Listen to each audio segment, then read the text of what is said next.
ओम भारतीं गणपतिं वन्दे रामं च जनकात्मजां भारतं सौमित्रौ वन्दे नौमिकेयं महाबलं निष्ठारूपिणीं गिरियं शिवं निर्वाणरूपिणं जगदम्बा जगदीशौ च वन्दे कल्याणकारकौ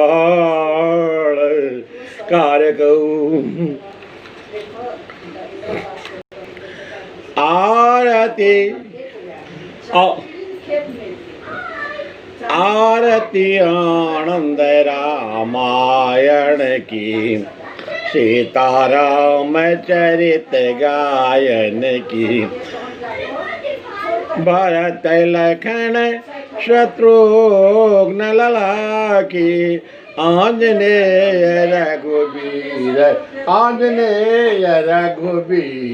कला की ज्ञान भोक्ति मुक्ति आनंद प्रदायिनी देहि भगति विमलान पायिनी ज्ञान गंगड़ित स्नान करावे सकल शोक संताप नसावे वाल्मीकि कृति भव तुलसी की हिम करे वाणी तुलसी की आरती आनंद रामायण की कीर्ति लता से नारायण की।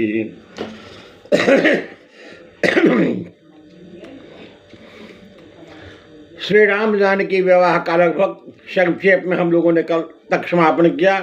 हाँ, कुछ अंश उसका छूट भी गया था, जो होता है समय के अभाव के कारण, गीत की व्यग्रता के कारण भी कभी कभी एक आध प्रसंग जो आवश्यकता छूट जाता है, तो वो तय पूर्णक के रूप में उसे कहा जा सकता है।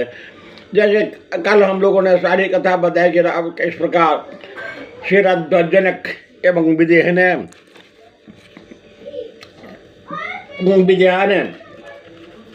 राम भरत लक्ष्मण शत्रुघ्न समूह को अपनी चारों पुत्रियां दोनों भाइयों को श्रीरध्वज ने समर्पित की। उसी में सिंदूर दान की विधि, सिंदूर दान की परंपरा हिंदू परिवार में है। प्रायः भारत के सभी राज्यों में या अधिकाधिक राज्यों में होती होगी, सभी राज्यों में की रीति रिवाजों से मैं परिचित नहीं भी हूँ। तो वहाँ सखियों ने क्या था, संक्षेप में वह प्रश्न कहूँगा, क्योंकि राम विदाई हम लोग बहुत कुछ तक राम विवाह का था, बहुत कुछ आगे तक बढ़ चुके थे। रघुनंदन दूरदान करो प्यारे मैथिली किशोरी जी की मांगे भरो उनके बेश मोहिनी छवि का मान करो माया ब्रह्म एक है प्यारे पौरुष कान गुमान करो रघुनंदन सिंदूरदान करो। यह सिंदूर दान की प्रक्रिया विवाह सारी प्रक्रिया बता दी गई थी। उस प्रक्रिया के स्वरूप जब हाथ पर जनक जब ये समर्पण के सीता का हाथ राम के हाथों में, तो उसी में लगभग विवाह हो गया था। ये सिंदूर दान का मात्र सिंदूर दान शब्द की चर्चा नहीं आई थी, इसलिए उसे मैंने दोहरा दिया। हाँ, और सिंदूर दान हो जाने के बाद में फिर लोगों ने अंत में विवाह का संबंध से आद्या शक्ति, आद्या दुर्गा रूप उमा महाश्री स्वरूपा भगवती से उन लोगों ने मंगल कामना भी, उनसे आशीष प्राप्त करने का प्रयास भी किया।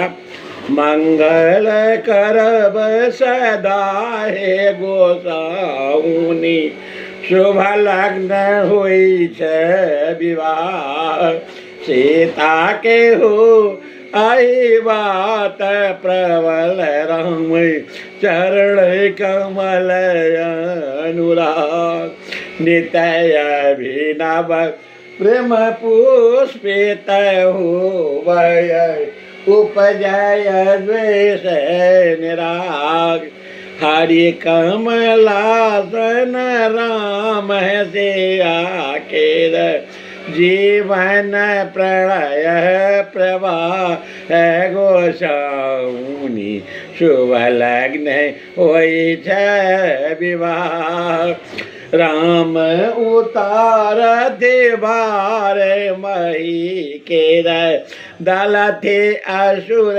बलवान कीर्ति पताका दशो देशी फहराय जय राम जय सिया राम साधक सिद्ध जोगी मुनि साधु पुलकित गावती श्री राम वैष्णव मस्त मुदित मैं गावती जय सिया राम मैं गोसाउनी शुभ लग्न होई छे विवाह। बस यह छोटा सा जो आवश्यक था, तो कल समयाभाव को देखते हुए ऐसा प्राय छूट गया था, उसे पूरा कर दिया। और मैं बता चुका था कि किस प्रकार से मिथिला से चारू मुँह में आगे जनकपुर में, हाँ उस समय मिथिला नरेश में जो अनेक संदूक और पिटारे बके सोने चांदी नीलम मोती पन्ने हीरे माणिक साहब के बंदूक पिटारे भर भर के दिए थे, तथा केले मखाना अत्यार सामान जो दिए थे, स्वर्ण कलश भी सारे, स्वर्ण पान कलश भी, तांबुल कलश भी इत्यादि खाने पीने के काफी सामान, चना मखाना चावल बिन पका के दाल, ये सारी चीजें पका की सब्जियां, ये सारे जो दिए थे सात्विक आहार। तो उन समों का बढ़ने के इसके अतिरिक्त एक बात और ऐसी चर्चा आती है रामायण में कि 1 लाख घोड़े मिथिला नरेश ने अयोध्या को चारों सुपुत्रियों के विवाह के दक्षिणा के रूप में प्रदान किया। 25,000 रथ, 1 लाख घोड़े, 10,000 गौ तथा 10,000 बछड़े, 5,000 दास दासियां इनकी सेवा करके भेजे। और जो उस रथ में थे संजोग प्रसाद कामदेव और उनके पति रत्नी ने सोचा कि हम लोग का यह हो भाग्य होगा कि जिस रथ में साक्षात प्रकुमारपति श्री राम एवं जगत जननी आद्या स्वरूपा जानकी जी हैं, तो उन लोगों के रथ में हम लोग स्वयं भी क्यों न लग जाएं। इससे सुनते हैं कि घोड़े के बेस में हाय के बेस में वे लोग ही दोनों जुड़ गए थे, ऐसी भी कथा आती है। अब हम लोग यहाँ आवे मिथिला में, अब चारों भाई आए हुए हैं, चारों भाइयों के बगल में, चारों दुल्हों के बगल में चारों दुल्हन बैठी हुई हैं। अब वहीं पर मैं बड़ा उमंग उत्साह में जनकपुर की नवीं नवेलियाँ मुग्धाएँ प्रौढ़ाएँ और कुछ साथ प्रगल्भाएँ भी आई हुई हैं। और वे सभी इस दृश्य का मनोरम मनोहर दृश्य का वे सभी अवलोकन कर रहे हैं। सभी लोग आकर के नारियाँ भी हैं, पुरुषों की संख्या अपेक्षाकृत कम है। पुरुषों में छोटे छोटे बालक भी होंगे जो हम उन बालकों को बालिकाओं को देखने के लिए आते होंगे, अन्यथा कुछ लज्जा से कुछ बस भी कोई अलग ही ओट में दूर से कहीं खड़े होंगे। तो सीताराम जी की जोड़ी, अब राम जानकी घोड़े लक्ष्मण उर्मिला, फिर वाई और भरत के बाई ओर मांडवी तथा शत्रुघ्न लागी बाई ओर श्रुतकीर्ति जी विराजमान हैं। तो सीताराम जी की जोड़ी वरदानी लागे, मुस्कानी लागे, सरजो शांत अयोध्या राम जानी लागे। कौशल्या के सुमित्रा, कौशल्या के सुमित्रा, महाराज दशरथ जू की कांता, राम भरत लक्ष्मण रिपुसूरन, कुंवर की सूरत सुहानी लागे, सिया उर्मिला तथा मांडवी, श्रुति कीर्ति परम शयानी लागे। सीताराम जी की जोड़ी, सीताराम जी की जोड़ी वरदानी लागे, मुस्कानी लागे, स्माइलिंग फेसेस, मुस्कान श्वेत चेहरा, blessing countenance of the face, और चेहरे की आकृति जो है वह है जिसमें क्या विश्व आशीर्वाद देने वाली, मुस्कान से युक्त, वरदानी गिफ्ट देने वाली, वरदान देने वाली, जो तुम्हारा कल्याण हो, ऐसा कुशल वस्तु खुश रहो, आनंदित हो। तो ये यहाँ कह रही है कि सिया उर्मिला तथा मांडवी श्रुति कीर्ति परम सयानी लागे, सीताराम जी की जोड़ी वरदानी लागे, सब नर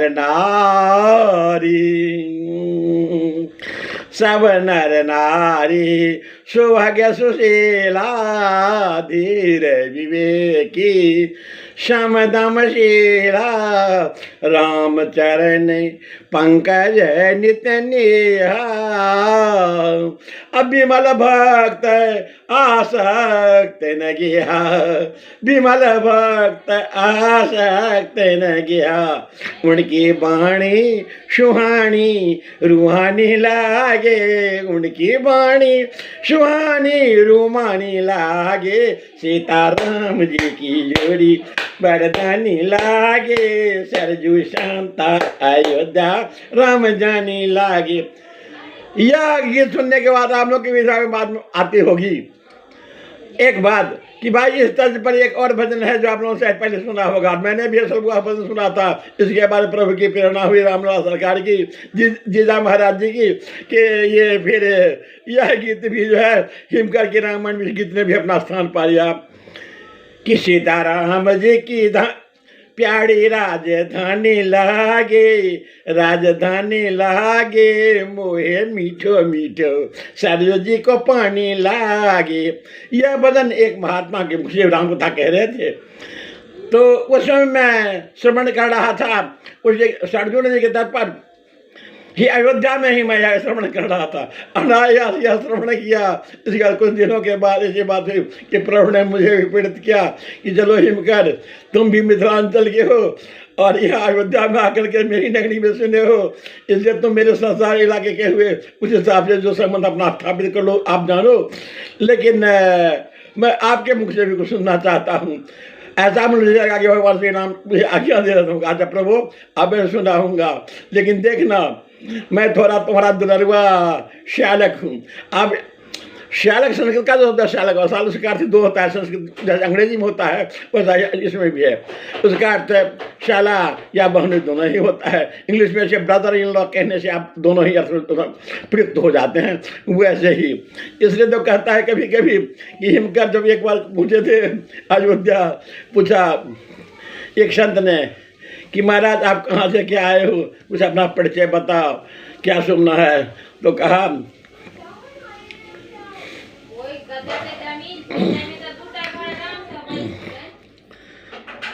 उन्होंने परिचय कर दिया था मुगाद आगे,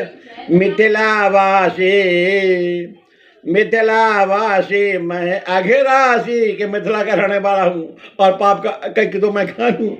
मिथिलावासी मैं अघरासी द्विज प्रसून ब्राह्मण कुलवतन हूँ, कुछ काला हूँ थोड़ा थोड़ा श्यामला वर्ण का हूँ।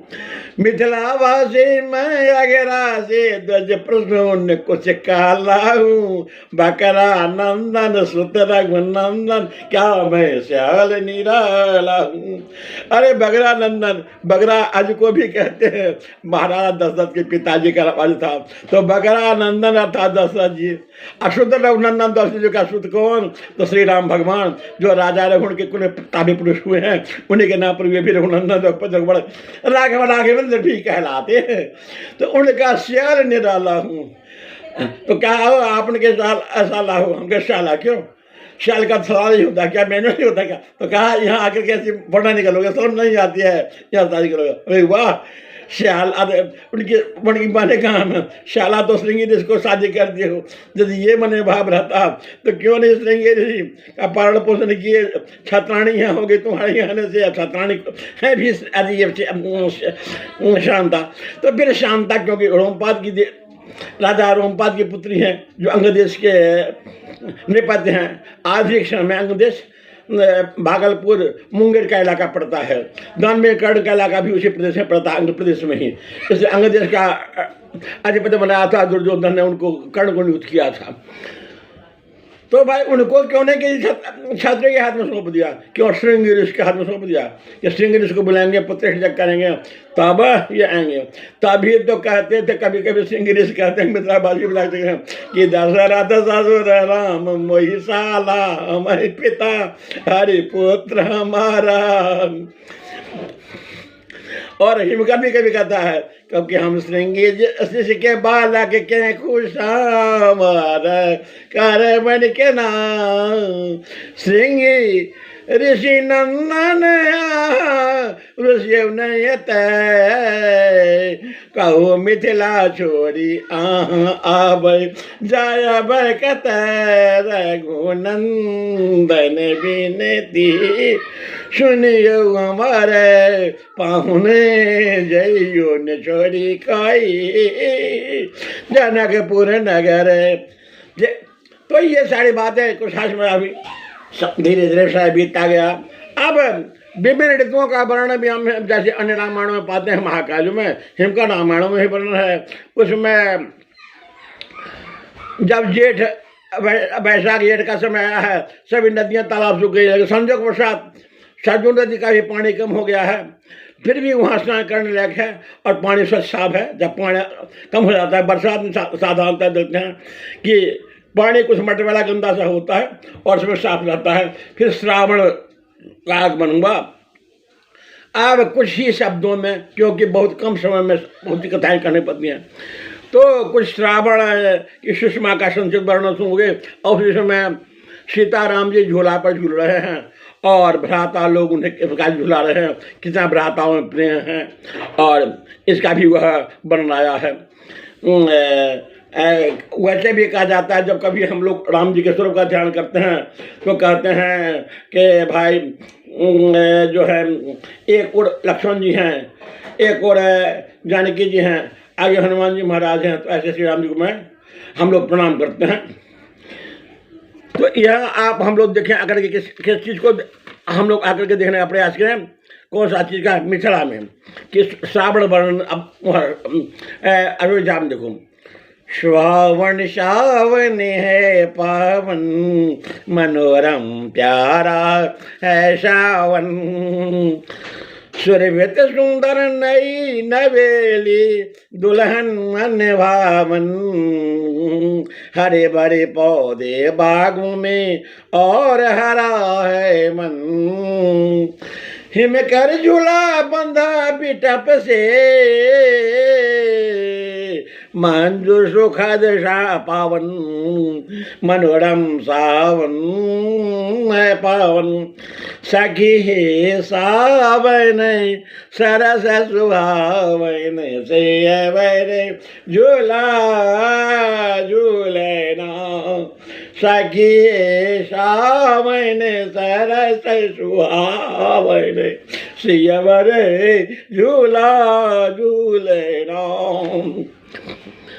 राम सिया झूला में बैठे लेकिन झूला बहना भरत शत्रुघ्न की आई पहाड़ी भरत शत्रुघ्न की आई बारी मोद मनावे न सगे सावन परम लुभावन रघुवर झूला झूलना।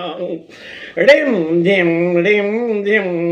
बरसा मेघवा बरस बिजली चमके ना श्याम घटा श्याम लहरी को श्याम घटा श्याम लहरी को लगी शोर मचावे ना सखी सावन मृदु मन भावन श्री हरि झूला झूले नाम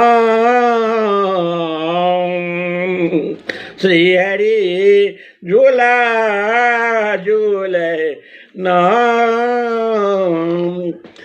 इस प्रकार जब से जानकी जी आई, साड़ी पहने आई यहाँ, तो यहाँ सुख संपत्ति जो है दिन दिन अयोध्या में सुख संपत्ति की हुई, आमोद प्रमोद उल्लास उमंग हास में जब 14 वर्ष बीत गए, अरे 12 वर्ष बीत गए, और राजा दशरथ ने सोचा कि अब मैं काफी वृद्ध हो चुका हूँ, हो सकता है कि अब श्री परित्याग भी किसी भी समय मुझे करने का समय आ जाए, तो जाने से पहले युवराज श्री राम को घोषित कर दूं। गुरु वशिष्ठ से परामर्श किया तो गुरु वशिष्ठ ने कहा कि हाँ, उत्तम कार्य में देर क्या, लेकिन हाँ एक बात है, ये भरत और शत्रुघ्न ये तो कैकेयी गए हैं, ननिहाल से भी गए हुए हैं कैकेयी देश में, तो आ जाते। तो कहा नहीं, उन्हें कोई विरोध नहीं होगा, और आप पहले दिन देखिए उपयुक्त है। तो कहा कि हाँ, दिन का निर्णय तो कर देता हूँ, जो विधि कुशल संवारे काजू। इस मुहूर्त में और तो सब सुख है, लेकिन एक अमंगल सूचक भी चिन्ह है। अब आप देखते होंगे कि किसी भी व्यक्ति के जीवन में पूर्ण सुख जो 100% प्लेजर जिसे कहते हैं, 100% 100% खुशहाली नहीं होती है, और 100% एंग्जाइटीज एंग्विश पेंस ही होते हैं, और न तकलीफ ही 100% होते हैं। सुख और दुख की संख्या, जिनके जीवन सुखों की संख्या अधिक होती है सुखी कहलाते हैं, जिनके यहाँ दुखों की संख्या अधिक होती है वे दुखी कहलाते हैं। यही साधारणतः है। तो ऐसे समय सुख दुख का विचार नहीं, साफ उनके मन में कोई खास इनके मन में नहीं रहा है। तो उसी ने क्या हुआ, तो इन्होंने कहा, जब बात सब कुछ हो गई, राम को कहा गया कि आप तब आप धारण करो, उपवास संयम नियम उपवास करो, कल आपके युवराज पर आपका अभिषेक होगा। यह पता संयोग से कैकेयी की दासी मंथरा जो आई थी, तो उन्हें लगा, उन्होंने यह सूचना कैकेयी को दी। कैकेयी ने कहा, बड़ी प्रसन्नता की बात है, मुझे जितना ही प्यारा राम है उतना ही प्यारा मुझे व्रत है, बल्कि राम तो मुझे और ज़्यादा प्यारी हैं, क्योंकि वे भी मुझे कौशल्या से मुझे ही मानते हैं, मुझे ही माँ माँ करके मुझसे आकर के लिपट जाते हैं। मैया तू मेरी, तू मैं हूँ तेरा लाल, कह गई चूम लिए रघुवर के गाल। ये पहले भी हम लोग सुन चुके हैं, उनकी बाल लीला उन्होंने। तो यह विश्वास है। तो क्या कहने कहा, आहा तुम व्यर्थ प्रसन्न होती हो, कल चल करके क्या होगा, तो वह कौशल्या महारानी हो जाएगी, और तुम्हारी जो भी तूती बोलती है, तुम्हारा जो भी सिक्का चलता है वह बंद हो जाएगा। हो सकता है भरत को बंदी बना ले, तुम भी बंदी गड़ा हमें डाल दे। ये सब बात क्या कि मन डर उत्पन्न हो गया। तो उन्होंने कहा कि कहो, तुम ही बताओ क्या वजह है। तो इसमें कहना क्या है, जब देवासुर संग्राम में तूने 2 बार राजा दशरथ की जान बचाई थी अपने आप पर खेल करके, तो उसमें राजा बढ़ ने 2 थातियाँ दी, 2 वरदान मांगने को कहा था, तूने कहा था आप चढ़ाने पर मैं मांग लूंगी। तो ऐसा करो, तुम कोपागृह में चले जाओ, रूठ जाओ। कोपागृह क्या हुआ, क्रोध करना, रूठ जाना किसी से, चले जाओ, वे तुम्हें मना नहीं देंगे। तो उनसे कहना कि पहले प्रतिज्ञा करो, संकल्प लो, राजा दशरथ से अपने पतिदेव से कहना, और जब वे ऐसे मान जाए तो कहना कि देखिए ज्यादा नहीं, भरत अवध में वन में राम, दोनों राज करे दुई ठाम। कि भरत जी को अवध में का भाग दे दीजिए, और राम को 14 वर्ष के लिए वनवास में, 14 वर्ष राम वनवासी तापस भेज दीजिए। दादाजी ने पहले समझा कि तुम्हारे मन में किसी ने विष घोल दिया है, जो इसके कई ने, उस कुबड़ी ने तुम्हारे मन में विष घोल दिया होगा। लेकिन तुम ऐसा करो कि यदि राम को तुम्हारा बहुत आग्रह, तुम्हें वचन दिया था, मैं वचन से नहीं लौटूंगा, तो राम को यदि तुम राजा बनाना चाहते हो तो कोई हर्ज नहीं, मुझे इसमें कोई आपत्ति नहीं है। लेकिन ठीक है, और ये भी मैं तुम्हें आश्वस्त करता हूँ कि राज रानी महारानी तुम ही बनोगी, राजमाता तुम ही कहलाओगी, कौशल्या भी तुम इसमें व्यवधान नहीं करेगी। लेकिन राम को जंगल जाने का छोड़ो, राम के बिना मैं एक पल के लिए भी नहीं रह सकता, क्योंकि राम ही मेरे प्राणाधार है, मेरा प्रतिफल एक एक श्वास राम के नाम पर ही मैं गिन रहा हूँ। सोचे पुत्र बिना काकस वृद्धावस्था में मैं नहीं उठा सकूंगा। इन्होंने कहा तो क्या कह ने उनसे कहा कि आप ऐसा कहो कि ये कह दो कि आप वरदान देने समर्थ हो, और ये खुशामद क्यों करते हो मुझसे मांग जब नहीं कर सकते हो। आपके वंश में अनेक राजा लोग हुए हैं जिन्होंने हंसते हंसते मुस्कुराते हुए इक्ष्वाकु भगीरथ हरिश्चंद्र अनेक राजा आपके कुल में हुए हैं जिन्होंने अपने प्राण से अधिक प्रतिष्ठा इन्होंने अपने प्रतिज्ञा की दी है, बदलने के भी निर्णय है। हरिश्चंद्र ने श्मशान में ये डोम के बेस में बट्टियां सुनना स्वीकार किया, और इक्ष्वाकु राजा भगीरथ ने गुरु तपस्या करके स्वर्गलोक से गंगा भूपाल लाने में भागीरथ राजा भगीरथ समर्थ हुए। तो इसी वंश के ये लोग हैं, और आप यदि संकल्प लेकर के और सम्मुख तो कह दो। तो कहा नहीं नहीं इतना ही मैं तुम्हारे पैरों पर पड़ता हूँ। बहुत गिरगाने लगे, जिनको द्रवित नहीं हुई।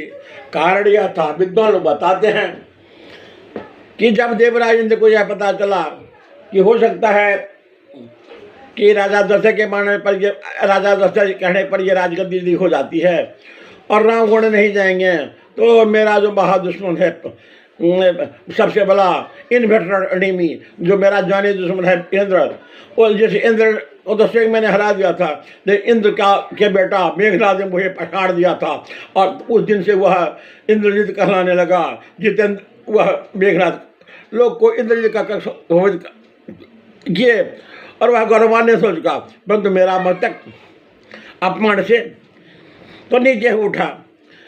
तो इस पर कहा कि ऐसा करो, तो कहा कि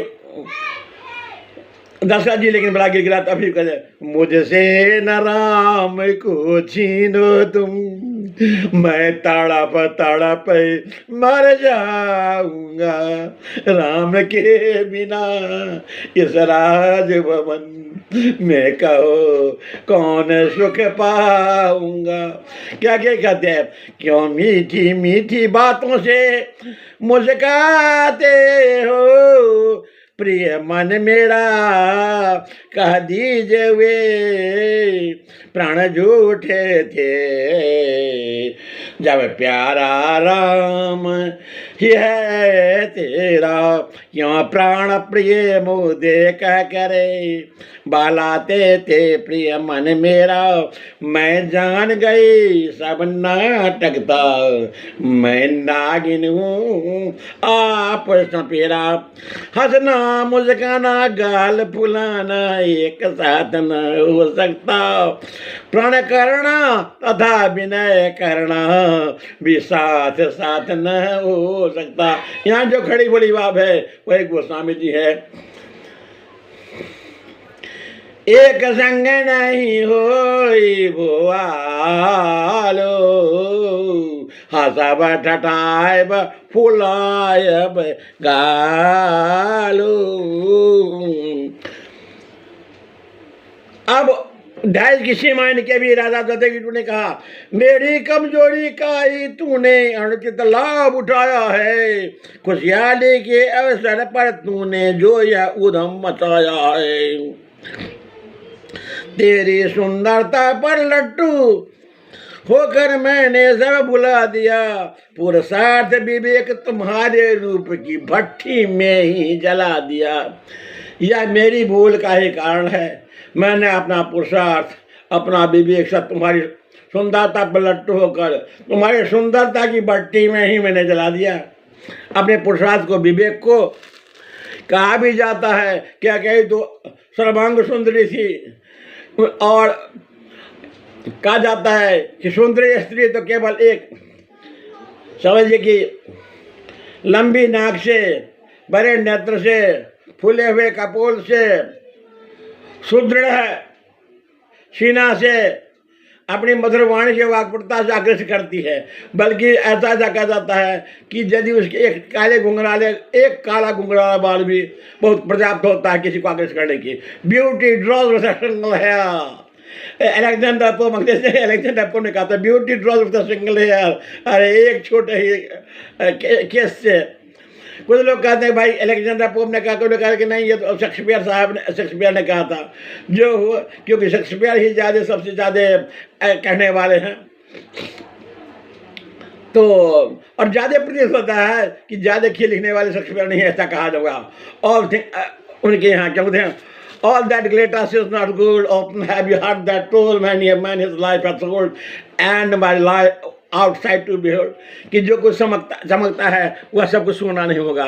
इस प्रकार से होने पर भी जब क्या कहीं नहीं मानी तो क्या हुआ कि राजा दशरथ जी राम राम राम, और उस समय में जैसा कहा जब प्रतिज्ञा किया तो तब राम राम राम एक राम जी को यह पता चला पिताजी इस कारण से उदास हैं। तो उन्होंने कहा पिताजी 14 वर्ष बीतने देर नहीं लगेगी और इसके प्रभु की इच्छा जानिए और मुझे आपकी आज्ञा पालन का अवसर मिला।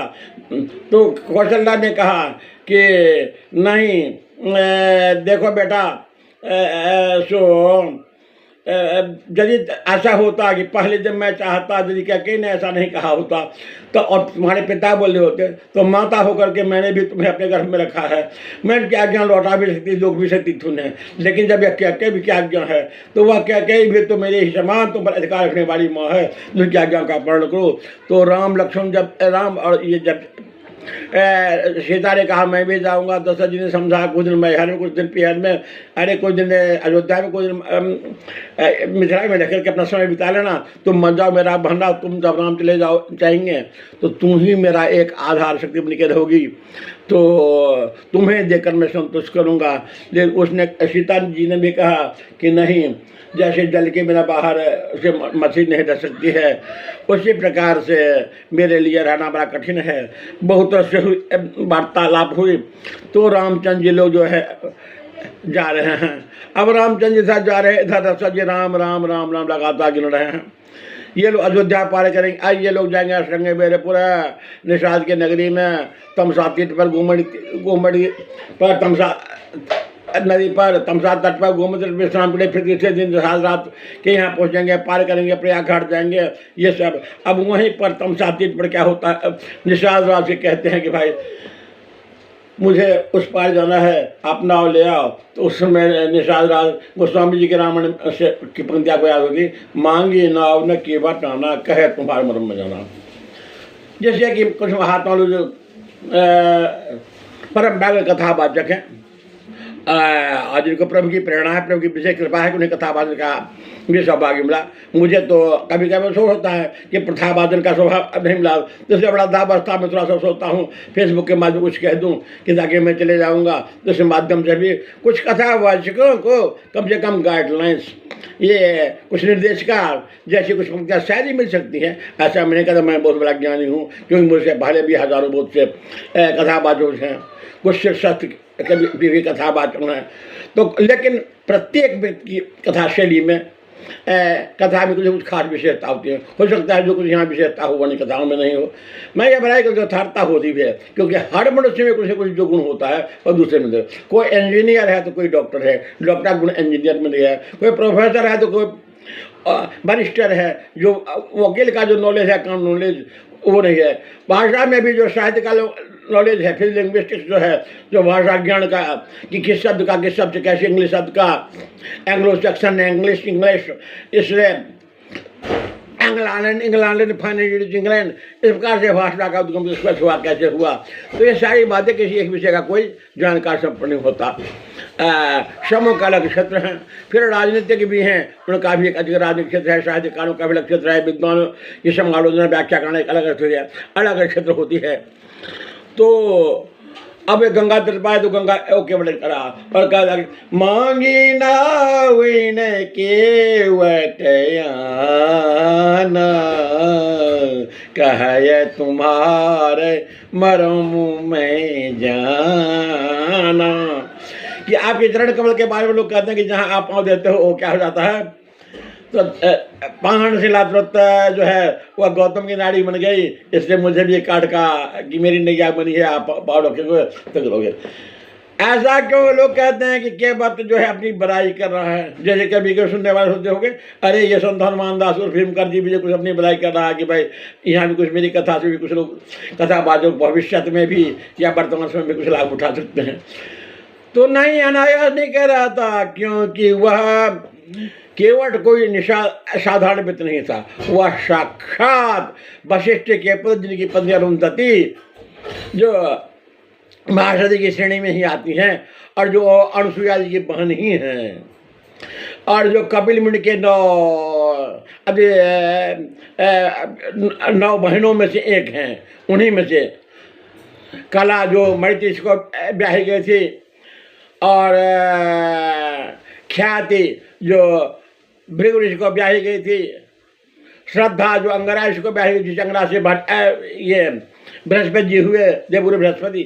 तो इस प्रकार से वो हैं कन्याओं में। उस वशिष्ठ जी के प्रति शक्ति थे, तो शक्ति जिसने क्या किया था, तो राम नाम के वल से गौतम श्रवण कुमार के पिता का जो हो गया था दशरथ जी से अनायास, भूल में ही हालांकि, लेकिन वह भूल तो थी। उन्होंने शब्द बेड़ी बाण से उसका सिर छेदन करता था, उसका सिर अलग हो गया था, उस बच्चे को पीड़ा लगी थी और बहुत व्यथा हुई, और उसने वहाँ यही प्राण त्याग कर दिया। इतना ही कह सका कि मेरे ये गागर में जल के मेरे माता पिता को दे दो, बिल्कुल ही जन्माउन है, जन्म जन्म है, और हमें विभिन्न तीर्थाटनों में भ्रमण करना चाहो। इसलिए मैंने कहा था, कल भी कहा था कि सुमित्रा जैसी माता नहीं, श्रवण कुमार जैसा पिता नहीं। दुनिया में तो पितृ बहुत हुए, बस राम जी भी बहुत बड़े पितृभक्त, पिता के आगे पर माता कैसे रक्षित कर रहा था। तो वह एक अलग प्रकार की भक्ति परशुराम जी की थी। उस चीज को कभी कभी लोग कहते हैं कि पिता की आज्ञा भी होती, ऐसा कठोर कदम लेने में, निर्णय लेने में परशुराम जी कैसे समर्थ हुए, यह लोगों को कभी आश्चर्य लगता है। क्योंकि हम लोग मानव जो हैं अत्यमांसधारी मानव हैं, अत्यमांस मज्जाधारी मानव हैं, अत्यमांस निर्बल जैसे है, तो इसके लिए सारे प्रतीत भी नहीं होगा। तो उस समय उन्होंने कहा कि मैंने चाहूँगा, पहले देखो महाराज ऐसा करो, पछिता निपटा लो, आप एक कमरा स्वस्थ हुआ। क्यों? तो उसी समय वशिष्ठ जी ने श्राप दे दिया था, तुमने दशरथ को श्राप मुक्त करने का प्रयास किया है, राम का अभी रामावतार हुआ भी नहीं, उसके पहले तुम जो है ऐसा मंत्र की आजमाइश कर रहे हो। जाओ, तुम कई यूं में भड़कते रहोगे, विभिन्न कीट पतंग लेकर तक गए, तब उनके चरणों पर गया तो कहा तुम अंत समय में क्या होगा, अंतिम जाकर तुम निषाद राज होगे, और तुम गंगा घाट पर ही क्या करोगे। तो तुम्हें एक दिन साक्षात विष्णु एक राजकुमार के वनवासी राजकुमार के में या राजनगर से निवासी और राजकुमार के विषय में मिलेंगे। उनका जब जन्म तुम पखार कर पी लोगे, तब तो तुम्हारा इस पाप तुम्हारा धुल जाएगा और तुम्हारी मुक्त होगी। इसलिए वह कोई साधारण व्यक्ति नहीं था। मैं जो बताता हूँ, मैं भी किसी बहुत से ग्रंथों के अध्ययन पर, कुछ महात्माओं के संगत पर ही कह रहा हूँ, क्योंकि यह कुछ गुड़ चीज़ हैं जो बहुत से आप लोगों ने भी शायद कम लोगों से सुना होगा, या यदि सुना होगा तो यह भी आपका सौभाग्य है। तो यह वह कह रहा था, तो कहा कि महाराज ऐसा करो, कुछ देर के लिए मुझे समय दो, जो मैं पहले गंगा मैया के स्थित कर लूँ, क्योंकि गंगा मैया में नाव चलाने से पहले मुझे इनसे परमिशन लेना पड़ता है, इनकी से प्रार्थना कर पड़ती है। अब यह त्रेतायुग की बात है। उस त्रेतायुग में आप जानते हो कि पशु पक्षी ये सभी वर्ण के प्राणी भी, हनुमान जी महाराज भी, राक्षस रावण भी, सभी लोग संस्कृत भाषा ही बोलते थे। वो तो आजकल की भाषा नहीं है कि भाई चलो यदि हिंदी मजबूत, अंग्रेजी मजबूत नहीं है, इंग्लिश मजबूत नहीं है, संस्कृत मजबूत नहीं है, तो चलो खड़ी बोली में काम चला दो। खड़ी बोली में भी अच्छी प्रकार नहीं बोल पाते हो तो चलो अपनी मातृभाषा में ही बोल लो। तो ऐसा तो नहीं है। तो वो बेचारा क्या करा, संस्कृत का शायद हल्का फुल्का ज्ञान है केवट को, या नहीं भी होगा तो उसमें प्राकृतिक भाषा में कुछ भूलें होती थी तो प्राकृतिक कर मालूम। अब केवट अस्तित्व कर रहा है अपने मनोभाव को अपने शब्दों में केवल कहता गंगा भाव से।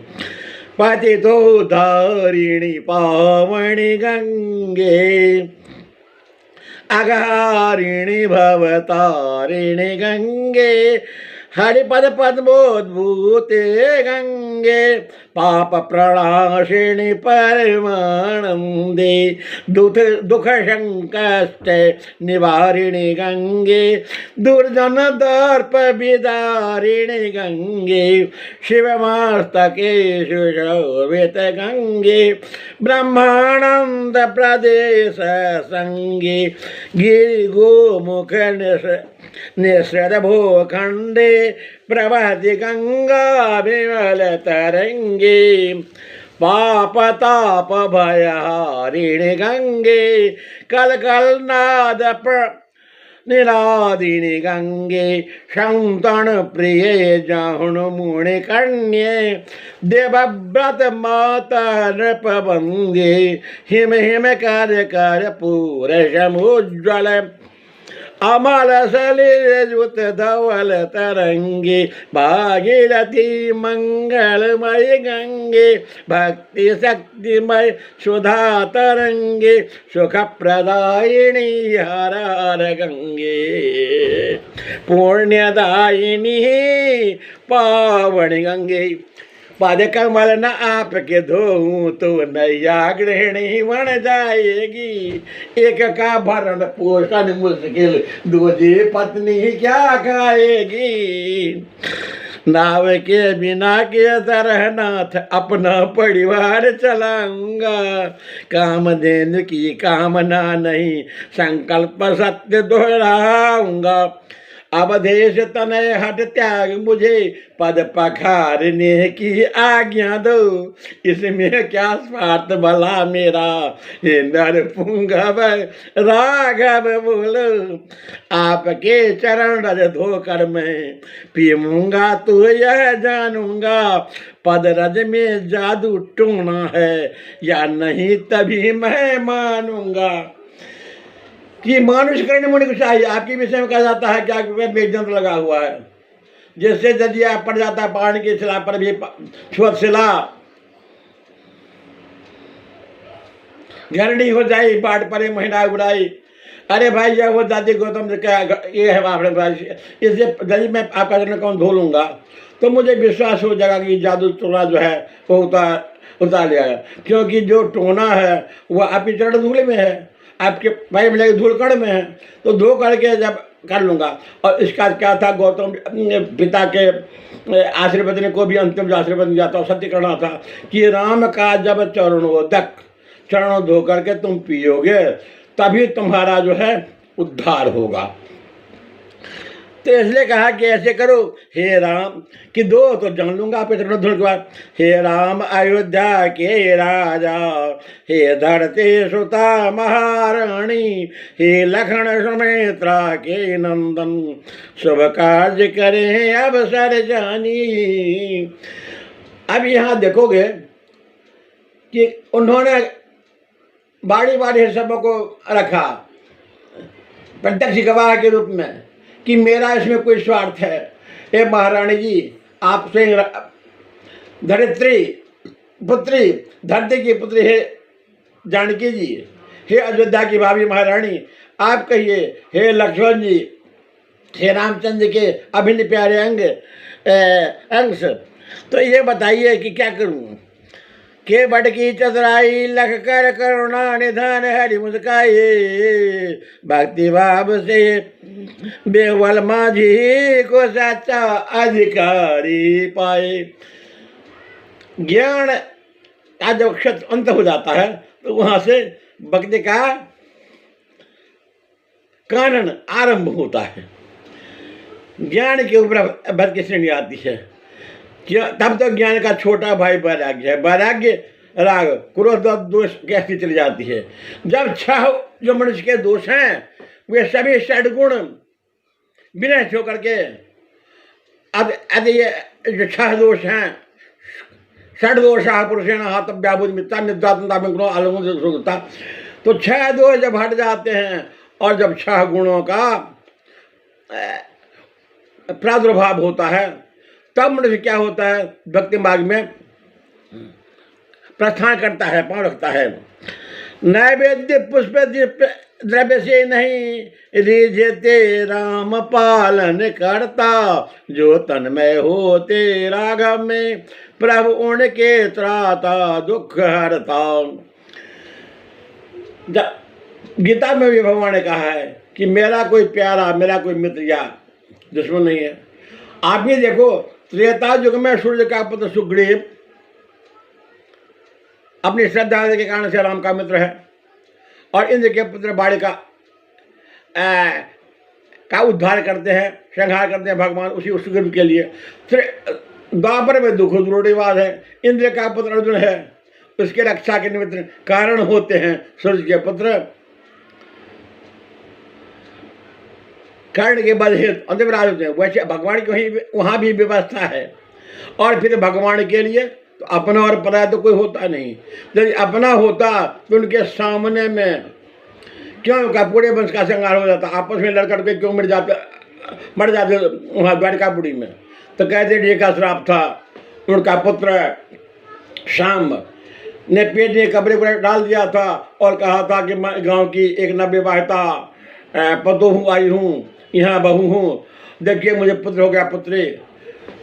जब देखा सप्तर्षियों ने देखा कि अरे ये तो जो कर रहा है मुझसे हर्ष कर रहा है, तो नहीं रहा गया। उसमें से एक ऋषि ने कह दिया कि जाओ तुम्हारे पुत्र मिसाल निकलेगा, ना बेटा होगा ना बेटी होगा, उसी से तुम्हारे सारे कुल का संहार हुआ। और हुआ भी उसी से कृष्ण बलराम से तब सभी लोग चले गए, मुंड का श्राप झूठा नहीं हुआ।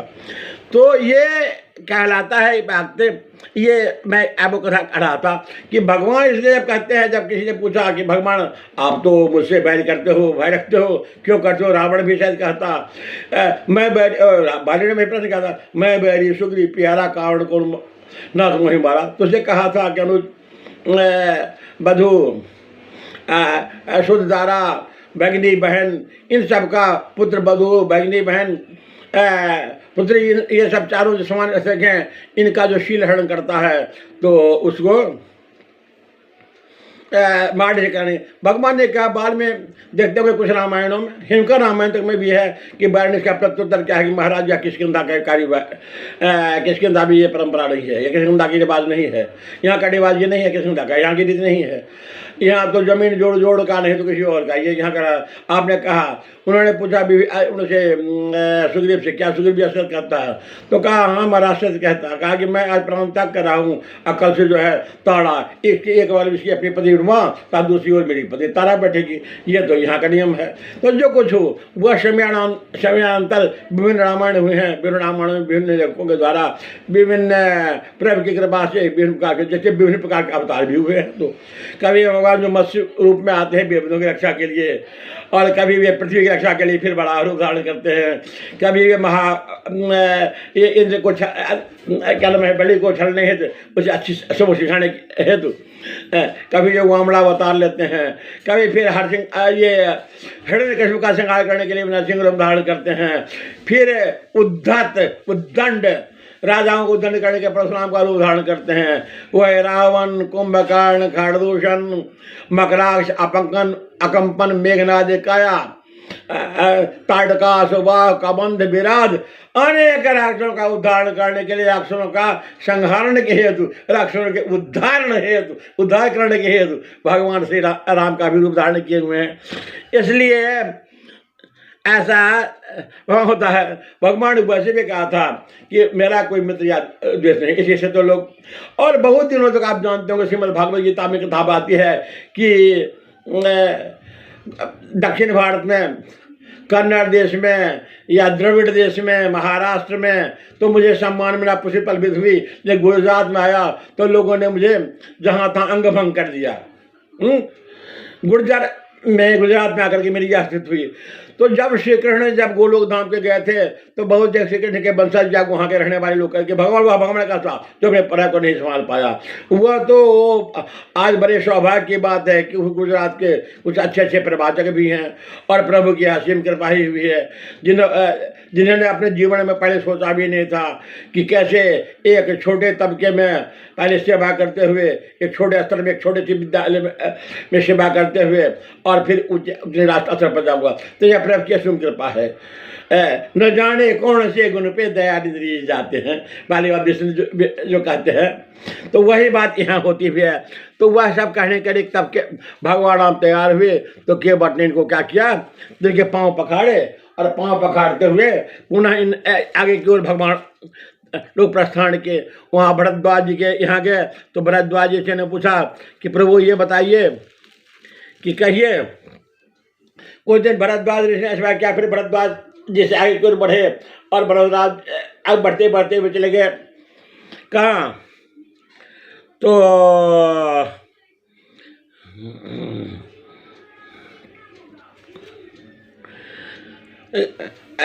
फिर आगे को बढ़ते हुए वाल्मीकि के आश्रम में भी पहले वाल्मीकि, और वाल्मीकि जी ने तब उसमें वाल्मीकि जी से भेंट हुई है इनको, श्री राम जी को। एक बार तो लवकुश को समर्पण करना है उस समय, और उसके पहले भी वाल्मीकि जी से रामचंद्र जी को भेंट उसी में वनवास की अवधि में हुई है। तो वाल्मीकि जी जो बहुत बड़े संत थे, उन्होंने रामायण भी लिखी, और उन्होंने इसे क्या किया, तो अनेक श्लोकों में, बल्कि उनका जो है 100 नामों से, शतक मंजुल नामों से वाल्मीकि जी ने उनकी प्रार्थना की थी। अब होता है क्या कि सारी बातें लिखे हूँ, लेकिन किन नामों से कहा, तो ऐसी स्थिति में प्राय कथा नहीं आगे बढ़ती, फिर कुछ नाम में कह दूँ किन नामों से वाल्मीकि जी क्या है। मैं हूँ कुटिल को कर्मी कामी, कैसे प्रभु जी विनय करो, दीन बंद कुटिया में आए, कैसे मैं सत्कार करूं। वाल्मीकि ने सतर्क मंजू नामों से श्री रामार्चा की, पुष्प गंध के सर कपूर से विधिवत प्रभु की पूजा की। राघवेंद्र रघुवीर रमापति रमा रमण हरि राम, रघुनायक रघुनाथ रमावर रघुनंदन श्री राम। शिव धनुमंजन रप मदगंजन श्रीमन रंजन राम, दशरथ नंदन दानव गंजन दुष्ट दमन द्युतिमान, सीतापति मायापति माधव मधुसूदन मतिमान, कमल नयन कमलावर के सब कौशल्या सुतराम, जानकी वल्लभ जगन्नाथ जन से धन जय श्री राम। शाणंग पाण सियावर शाश्वत सदचित धाम, सर्वलोकहितकारी चक्र सुदर्शनधारी श्याम, पाप विनाशक पुण्य प्रकाशक विष्णु जिष्णु धीमां, भव भय भंजन कष्ट निकंदन जन मन रंजन राम, कृष्ण वर्ण करुण कृपा सिंधु सुगतां, वैजयंती मालाधारी उड़गारी वाहन राम, सचराचर पदि सत्य सनातन दामोदर गणश्याम, रघुकुल पद्म प्रभाकर भय देवर करुणाधाम, पीताम्बर त्रैलोक्य ताप संकष्ट विमोचनाम। जब बड़ा लंबा है और आप सोचते हो कि भाई इस पर ही ये इतना लंबा क्यों कर रहे हैं, इन नामों को सुनने से आपको पुण्य की प्राप्ति मिलती है। क्योंकि जहाँ कहा जाता है कि जहाँ जहाँ हनुमान राम कथा होती है हनुमान जी होते हैं, और जहाँ जहाँ उनके राम की चर्चा होती है, राम कथा का मुख्य भाव भी क्या है कि राम नाम का श्रवण करना, राम नाम जप करना, और राम नाम सुनना भी जो है, कहते हैं अच्छी बातें सुनो, अच्छी बातें कहो, न कर सकते हो सुनो। हमारे नाना जी पहले कहते राम नाम सुंदर पत्नी के, नहीं सुनवे तक नहीं कहवे तो सुन पर, यदि नहीं कहोगे तो राम नाम सुनो, यह सुंदर पत्नी कल्याणकारी है। मैथिली में भी कहते थे, वैसे इसलिए थोड़ा सा नाम और अब जो है बाकी 108 में सुन लो। हनुमत संपूजित श्यामित सुसेवित सेवर श्याम, भरताग्रज भुवनेश्वर कौशल पति कृपालु श्री राम, विश्वेश्वर विश्वात्मा विश्व रूप वामन भगवान, सर्वेश्वर सुरश्रेष्ठ शेषदायी सर्वज्ञ सुजान, पुरुष केसरी विपिन बिहारी विप्र संत प्रिय राम, धर्म स्थापना हेतु पधारे भू पर हरि भगवान, अमित विद्य संपन्न कोटि कंदर प्रहलादावरण आशुतोष प्रिय अविनाशी नारायण तुझे प्रणाम। इस प्रकार से और बड़ा है, लेकिन मैं जानता हूँ कि आप लोगों की ध्यान की सीमा भी तक टूटती होगी, ध्यान का बांध टूटता होगा भाई, तो इसलिए लो मैं इतना ही कहता हूँ। तब वाल्मीकि जैसे श्री राम ने जिज्ञासा कि प्रभु ये बताइए कि यहाँ से कौन सा पवित्र धाम है जहाँ के हम लोग चले, और कहाँ जाकर हमें कहाँ कौन सा स्थान पर जाना। तो कहा प्रभु किस स्थान पर आप नहीं हो जहाँ हो, फिर भी जो देखो ऐसे भक्तों के सबके पास आप जाए जो कथा आपकी सुनने की नित अभिलाषा मन में रखता, एकाग्र भाव से शांत चित्त गद गद हो कथा श्रवण करता। तन रोमांचित पुलकित लेकिन जिसका मन नहीं अघाता है, तन रोमांचित पुलकित लेकिन जिसका मन नहीं अघाता है, वह ज्ञानी धीर जितेंद्रिय नर आपका दास कहलाता है। जो आपकी कथा सुनता हो और आपकी कथा सुनने के बाद भी कभी मन तृप्त नहीं होता हो, समुद्र में नदियों के विभिन्न स्रोतों से जल आते हैं, फिर भी समुद्र कभी अघाता नहीं, समुद्र कभी बढ़ता नहीं।